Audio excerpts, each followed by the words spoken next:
Ya, suaranya jelas Mas Nurul? Halo? Oke, mantap Gus. Enggak. Assalamualaikum warahmatullahi wabarakatuh. Merdeka! Alhamdulillah. Innal hamdalillah. Summa salatu ala rasulillah wa ba'du. Selamat malam. Salam sejahtera buat kita semuanya. Hari ini merupakan hari yang sangat bersejarah bagi bangsa Indonesia. Bahwasanya kemerdekaan ini benar-benar bukan gratisan, tetapi ditebus bahu bondo pikir nek perlu sak nyawani pisan, rawi-rawi rantas malang-malang putung di berbagai tempat hampir seantero Indonesia ini, terlebih-lebih khususnya di kota Surabaya di dalam mempertahankan kemerdekaan. Setelah tanggal 17 Agustus dimerdekakan, siaran berita ini dulu belum ada TV, apalagi Zoom kayak saat ini. Begitu kemerdekaan didengungkan, arek-arek Surabaya mengambil, menyita senjata-senjata orang-orang Jepang yang masih tersisa di Indonesia ini, khususnya di Surabaya. Tanggal 31 Agustus 1945, Belanda mengajukan permintaan kepada pimpinan Surabaya untuk mengibarkan bendera triwarna guna merayakan hari kelahiran Ratu Wilmina. Tanggal 17 September 1945, Hadratus Syekh mengeluarkan sebuah fatwa jihad, masih belum resolusi jihad, fatwa jihad, yang berisikan istihad bahwa perjuangan membela tanah air sesuatu jihad fisabilillah, yang saat ini bahkan detik ini, kenapa warga masyarakat NU sangat nasionalis. Saudara-saudara kita yang di Katolik, Gus bangga bilang 100% Indonesia 100% Katolik. Kalau NU hubbul waton minal iman, cinta kepada tanah air bagian daripada nilai keimanan seorang umat Islam di Indonesia ini, khususnya warga NU. Fatwa ini merupakan bentuk penjelasan atas pertanyaan Presiden Soekarno yang memohon fatwa hukumnya mempertahankan kemerdekaan bagi umat Islam. Tanggal 19 September 1945 terjadi insiden tembak-menembak di Hotel Oranye antara pasukan Belanda dan pejuang Hizbullah Surabaya.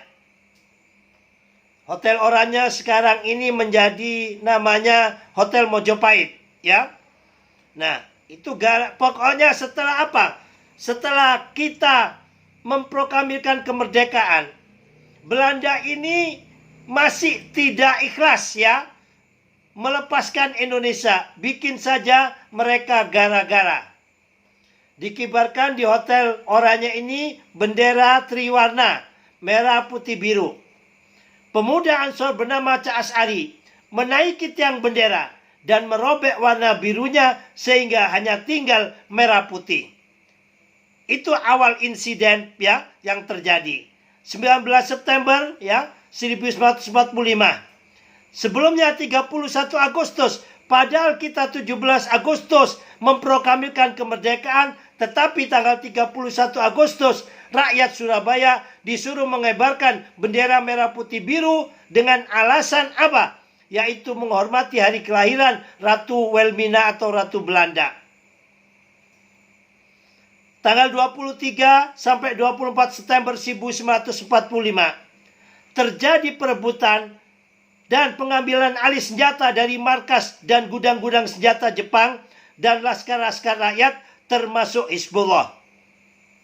Tanggal 25 September 1945 bersamaan dengan situasi Surabaya yang makin mencekam, laskar Hizbullah, ya, yang dipimpin oleh Kiai Haji Abdul Nafi melakukan konsolidasi, menyusun struktur organisasi dibentuk cabang-cabang Hizbullah Surabaya dengan anggota antara lain unsur pemuda Ansor, unsur Hizbul Waton. Diputuskan pimpinan Hizbullah Surabaya Tengah Husaini Tiwai atau Muhammad Muhajir, ya. Surabaya Barat Damiri Ihsan dan Hamid Has. Surabaya Selatan Mas Ahmad Sapi'i dan Ahmad Saleh. Surabaya Timur Mustaqim Zain dan Abdul Manap serta Ahyad. Tanggal 5 Oktober 1945, pemerintah pusat membentuk Tentara Keamanan Rakyat atau TKR. Para pejuang ex-PETA, ex-Kenil, Heiho, Kaigun, Hizbullah, Barisan Pelopor, dan para pemuda lainnya diminta mendaftar sebagai anggota TKR melalui kantor-kantor BKR setempat. Tanggal 15 sampai 20 Oktober 1945 meletus pertempuran 5 hari di Semarang, ya, antara sisa pasukan Jepang yang belum menyerah dengan arek-arek Semarang, ya, yang ada di sana. Tanggal 21 sampai 22 Oktober 1945 PBNO menggelar rapat. Ya, Konsul NO se-Jawa dan Madura. Rapat digelar di kantor Nahdlatul Ulama, ya, di Jalan Bubutan, Surabaya. Di tempat inilah setelah membahas situasi perjuangan dan membicarakan upaya mempertahankan kemerdekaan Indonesia, di akhir pertemuan pada tanggal 22 Oktober 1945, PBNO akhirnya mengeluarkan sebuah resolusi yang disebut dengan resolusi jihad. Fatwa ini, ya, resolusi ini menguatkan fatwa jihad yang sebelumnya. Jadi tingkat kedudukan kalau fatwa itu sifatnya masih himbauan. Tapi kalau resolusi itu di atasnya lagi. Tanggal 25 Oktober 1945, sekitar 6.000 pasukan Inggris yang tergabung dalam Brigade 49 Divisi ke-26 India mendarat di Surabaya. Pasukan ini dipimpin oleh Brigjen AWS Malabi. Pasukan ini diboncengi oleh NICA, Netherlands Indies Civil Administration. Tanggal 26 Oktober 1945 terjadi perundingan lanjutan mengenai gencatan senjata antara pihak Surabaya dan pasukan sekutu. Hadir dalam perundingan itu pihak sekutu Brigjen Malabi dan jajarannya, serta dari pihak Surabaya Rajiman Nasution, ya, wali kota Surabaya, diwakili Dol Armono dan Sudirman dan Pak Muhammad. Tanggal 27 Oktober 1945, Majen D.C. Houghton bertindak sebagai Panglima AFNE, Allied Forces Netherlands East Indies, untuk Jawa, Madura, dan Bali dan Lombok, menyebarkan pamflet melalui udara, menegaskan kekuasaan Inggris di Surabaya, dan pelarangan memegang senjata selain bagi mereka yang menjadi pasukan Inggris. Jika ada yang memegangnya, dalam pamflet tersebut disebutkan bahwa Inggris memiliki alasan untuk menembaknya. Laskar Hizbullah dan para pejuang Surabaya marah dan langsung bersatu menyerang Inggris. Pasukan Inggris pun balik menyerang dan terjadilah pertempuran di penjara Kalisosok yang ketiga itu berada di dalam penjagaan pejuang Surabaya. Tanggal 28 Oktober 1945, Laskar Hizbullah dan pejuang Surabaya lainnya berbekal senjata rampasan dari Jepang, bambu runcing, celurit, melakukan serangan frontal terhadap pos-pos dan markas pasukan Inggris.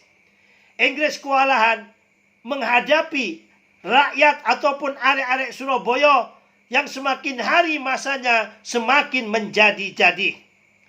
Tanggal 29 Oktober 1945 terjadi baku tembak terbuka dan peperangan massal di sudut-sudut kota Surabaya. Pasukan Laskar Hizbullah Surabaya Selatan mengepung pasukan Inggris yang ada di gedung HBS, BPM, stasiun kereta api SS, dan kantor kewedanan. Kesatuan Hizbullah dari sepanjang bersama TKR dan Pemuda Rakyat Indonesia menggempur pasukan Inggris yang ada di stasiun kereta api tram OJS Joyoboyo. Tanggal 29 Oktober 1945, perwira Inggris Kolonel Chuck Chan menyatakan pihaknya telah terkepung. Majen Houghton dari Brigade 49 menelpon dan meminta Presiden Soekarno agar menggunakan pengaruhnya untuk menghentikan pertempuran. Hari itu juga, dengan sebuah perjanjian, Presiden Soekarno didampingi oleh Wapres Muhammad Hatta terbang ke Surabaya dan langsung turun ke jalan-jalan meredakan situasi perang. Akan tetapi ada Surabaya mokong, ngerti mokong, tidak mau. Sebab apa? Kita sudah merdeka, sementara Belanda minta tolong kepada Inggris hendak menjajah lagi dengan cara terselubung dengan alasan mau mengambil apa? Tawanan-tawanan Jepang, tapi kenyataannya tidak demikian. Tanggal 30 Oktober, genjatan senjata dicapai kedua pihak. Laskar arek-arek Surabaya dan pasukan sekutu Inggris disepakati diadakan pertukaran tawanan. Pasukan Inggris mundur ke Pelabuhan Tanjung Perak dan Darmo, Kampung Interniran, dan mengakui eksistensi Republik Indonesia. Tanggal 30 Oktober 1945, sore hari usai kesepakatan genjatan senjata, rombongan Biro Kontak Inggris menuju gedung Internatio yang terletak di samping Jembatan Merah. Namun, kelompok pemuda Surabaya menolak menempatkan pasukan Inggris di gedung tersebut. Mereka meminta pasukan Inggris kembali ke Tanjung Perak sesuai kesepakatan genjatan senjata. Hingga akhirnya terjadi ketegangan yang menyulut baku tembak. Di tempat ini secara mengejutkan, Brigjen Malabi tertembak dan mobilnya terbakar. Makanya di Surabaya itu ada yang disebut dengan Jembatan Merah, Di situ tempat apa? Tentara Inggris atau tentara nikah dengan arek-arek Surabaya dengan senjata seadanya, setor nyawa demi kemerdekaan bangsa ini. 31 Oktober 1945, Panglima Afne, Lejen Philip Christo mengeluarkan ancaman dan ultimatum. Jika para pelaku serangan yang menewaskan Brigjen Malabi tidak menyerahkan diri, maka pihaknya akan mengerahkan seluruh kekuatan militer, darat, udara, dan laut untuk membumi hanguskan Surabaya. Setelah Jenderal Malabi terbunuh, Tanggal 7 dan 8 November 1945, Kongres Umat Islam di Yogyakarta mengukuhkan resolusi jihad yang diputuskan oleh NU oleh Hadratus Syekh Kiai Haji Hasyim Asy'ari sebagai sebuah kebulatan sikap merespon makin gentingnya keadaan pasca ultimatumnya Afne. Ultimatumnya Afne tadi itu. Setelah terbunuhnya Malabi, apabila tidak menyerahkan siapa yang membunuhnya, Surabaya akan dibumi hanguskan. Tanggal 9 November 1945, Hadratus Syekh Kiai Haji Hasyim Asy'ari sebagai komando tertinggi Laskar Hizbullah menginstruksikan Laskar Hizbullah dari berbagai penjuru memasuki Surabaya untuk bersiap menghadapi segala kemungkinan dengan satu sikap akhir, menolak menyerah. Gus nangis kalau baca ini, apalagi kalau yang cerita itu abang. Kiai Haji Abbas Buntet, Cirebon, diperintahkan memimpin langsung komando pertempuran.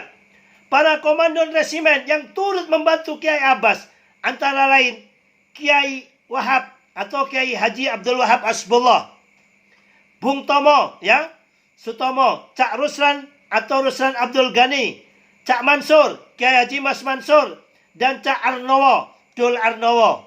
Di Surabaya itu biasa dipanggil Cak, Bung Tomo melalui pidatonya yang disiarkan di radio membakar semangat para pejuang dengan pergi takbirnya untuk mengajak adik-adik Surabaya siap syahid mati di jalan Allah demi mempertahankan kemerdekaan Republik Indonesia.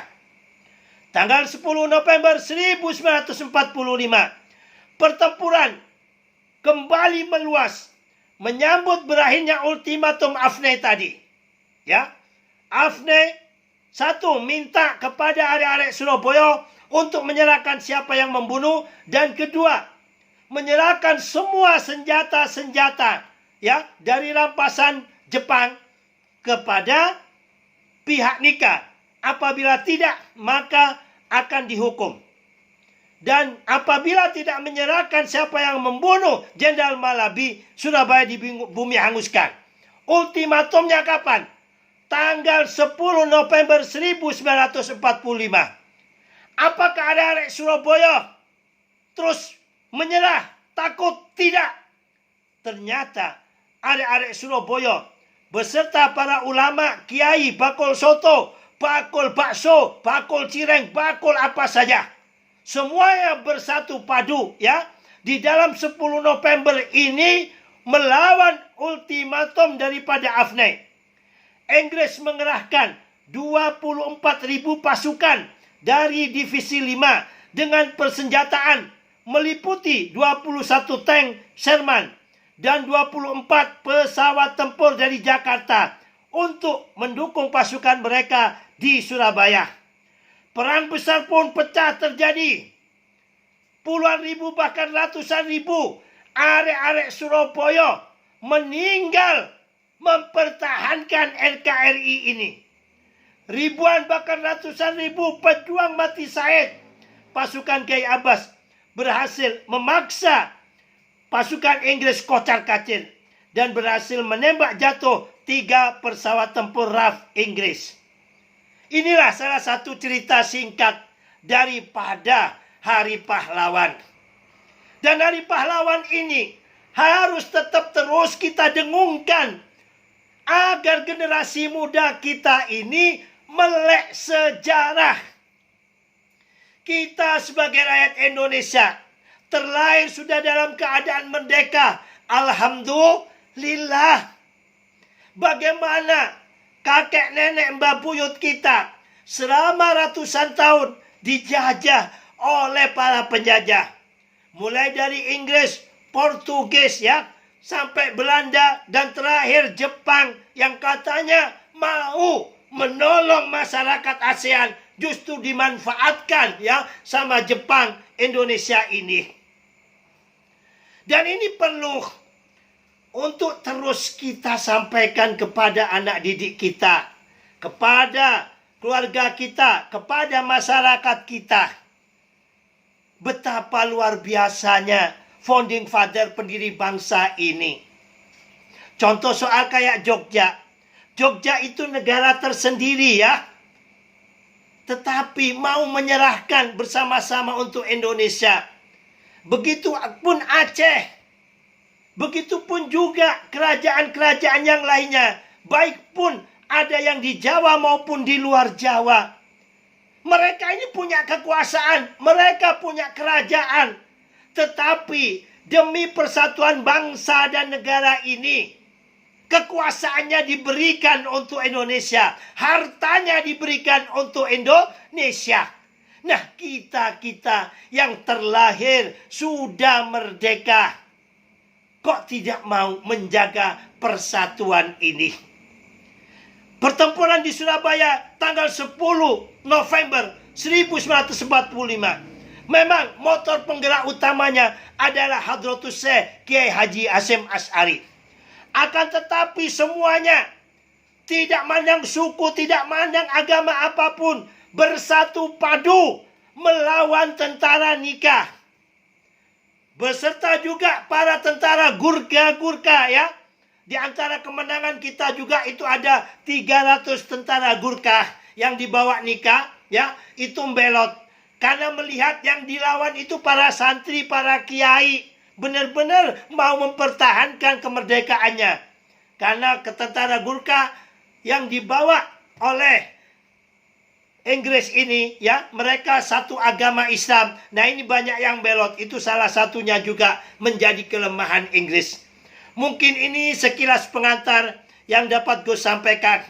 Terima kasih ya atas kehadiran para narasumber dari tokoh lintas agama ini.